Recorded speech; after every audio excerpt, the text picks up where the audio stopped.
Monday night last week, a new star was born in the night sky, and my nan's at peace. You're never really ready to have that last one because that little squeeze of her hand. Hello lovely souls, I'm Joanne and this is Soulful Snaps, where every Tuesday I bring you a moment of reflection, a glimpse behind the lens, and a little slice of my heart. Wow, what a week it's been. In 7 days I've lived the highest of highs and I've lived the lowest of lows. And this week has really reminded me of how fragile, beautiful, challenging, romantic, sexy, heartfelt, reflective, loving life can be. So this week, to give a little reflection, in 7 days I've gone from meeting with a client, seeing and gaining evidence that true love the second time around is a real thing. She was magnetic. She is a beautiful, beautiful soul that I met when I was in my young days horse riding, and we're going to be doing the most awesome Audrey Hepburn style boudoir session to create a sneak peek book for a lovely partner. I tell you, he's going to be a hot mess because she is one scorching hot woman, and it was my dream to, I guess, photograph people who are being their true, authentic self and coming from such a place of love. So I was on cloud 9. The next day I headed off and I was fulfilling my dream goal for the year to shoot an iconic New Zealand fashion brand. I was doing that and more. I was shooting the cover of the Metropole magazine, which is coming out in the next few days. I was working with an international model and 3 other beautiful, beautiful women. And it was action-packed, it was fast-paced, and I learned a lot through that experience. But it was like I was ticking off my dream. I was like, wow, man, I set out this goal and I'm doing it. The next day I was doing beautiful teenage portraits at a teen confidence course. That night I called in to see my nan, and my nan is in her 100th year and she's a very, very close and dear woman to my heart. She's really the matriarch of our family. She's been there, done that, and seen it all. And some might call her quite reserved, but that's not the version of Nan I know. I know a Nan, to me, who has been my guiding light. And on Thursday, you could tell, you know, her health was just not where it ideally needed to be. Monday, Mum messaged to me and said, look, you know, Nan is not well and starting to slip. So I messaged my brother Shano and we jumped in the car and went to Christchurch. And I was quite surprised he come because, you know, we've had our own dealings with death, and they've been, I guess, traumatic and out of the box and a totally different experience to end a life. And I was so proud that he chose to come with me because he was such a great support. And he never hesitated.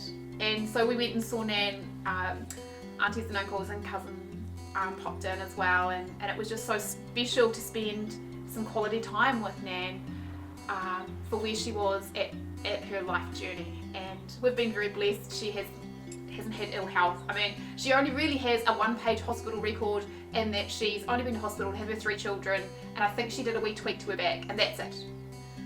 Nothing else. She's had no hips, no knees, absolutely nothing. She's lived in her own home until the last 6 months.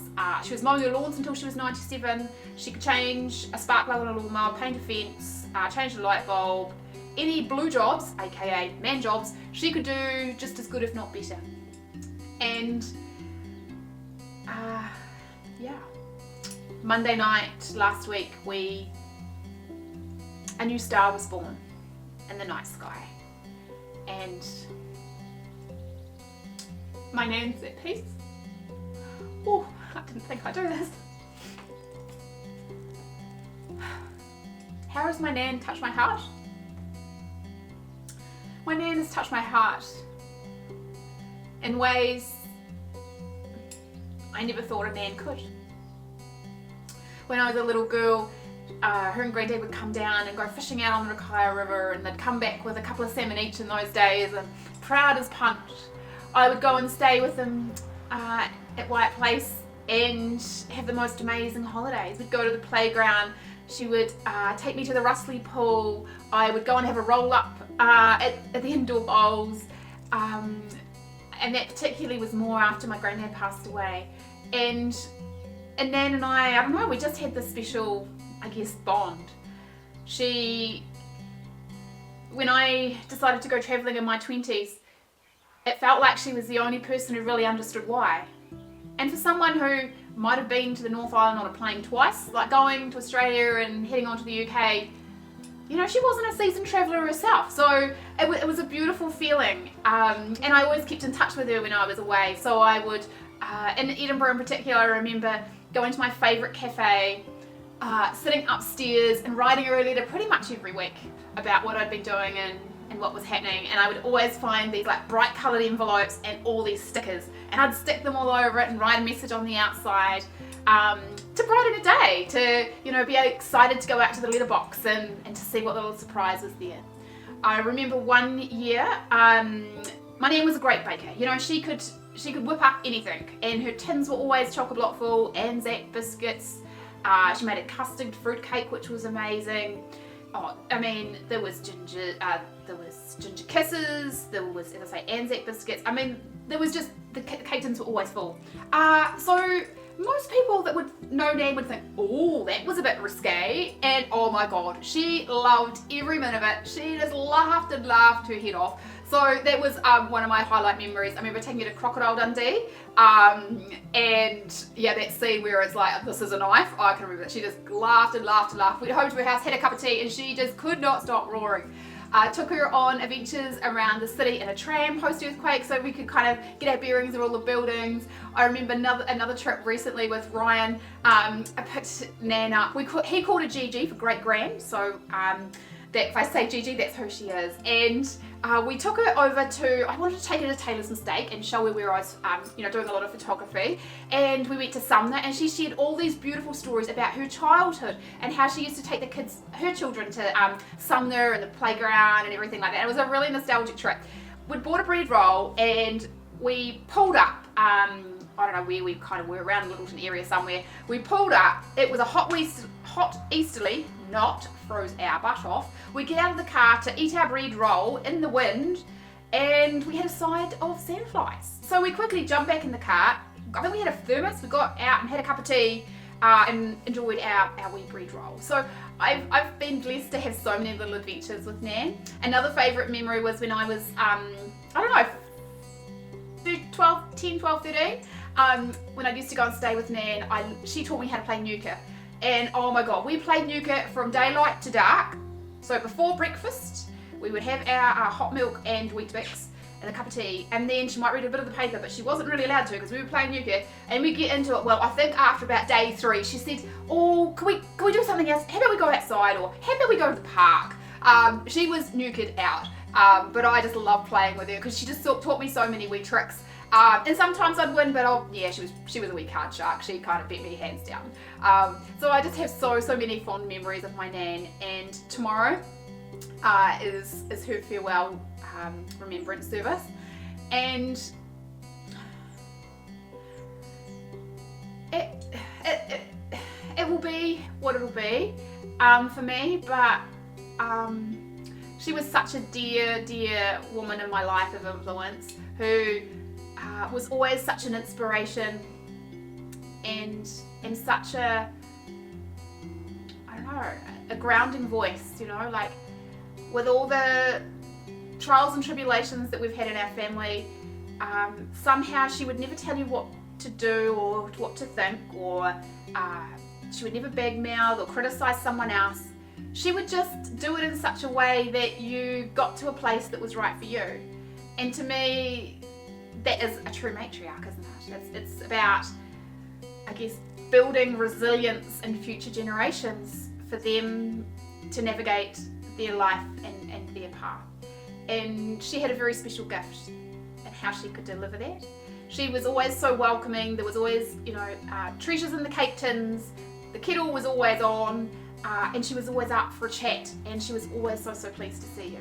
I remember when you took a boyfriend to Nan, you never had to worry was it going to be awkward, because she would just ask the most thoughtful questions and try and get, I guess, a connection with them to understand, you know, what they do, what they like doing, and what's their job, and she was always so gracious in how she did that. She had the most beautiful garden, won the most, I don't know, garden beautification awards you could poke a stick at. It got to the end where she actually went, you know what, I might just take the certificate, I'm not really too fussed about the afternoon tea, because she'd won it that many times. But her garden was always a picture of colour. She took great pride. She had an amazing lawn and a veggie garden. Oh my God, what she didn't pull out of there was incredible. She had the most amazing tomatoes and potatoes, and runner beans and lettuces and carrots and tuberous. She was very good at growing tuberous and Christmas lilies. She had a nice wee stash of those. But her garden was always in such a beautiful state. She had two pests that really annoyed her. One was cats. She definitely didn't like cats, so they got a slice of orange peel quite often at the front door. And the other was birds. They were a right pest because they would scratch out, like, she had the most amazing dirt. Like, whoever's bought the space is going to have amazing dirt. But the birds loved it because there was lots of worms and every other little wee goodie. So they were always flicking all the dirt out around on her driveway. So she had all these different tricks. She had a mop hanging on the end of the house. She had twinkly tape. She had like an electronic kind of bird cat scarer thing. That worked for a little wee bit. She built a little wee fence around the edge. I mean, all of us at some stage will have helped in some way in keeping her place bird free. We did not succeed. There was a tree where she could see the blackbirds fly in, do their thing and be gone again. But it was always a wee moment of laughter. But in her recent months when she's been at the rest home, there's a floor above her and someone up there loves tipping their porridge out the window, and it would always run down her window. And she just used to love seeing the sparrows pick at her window, getting the getting the porridge off her window. So, you know, she did hate the birds, but she did quite like them in the end because they weren't annoying her garden.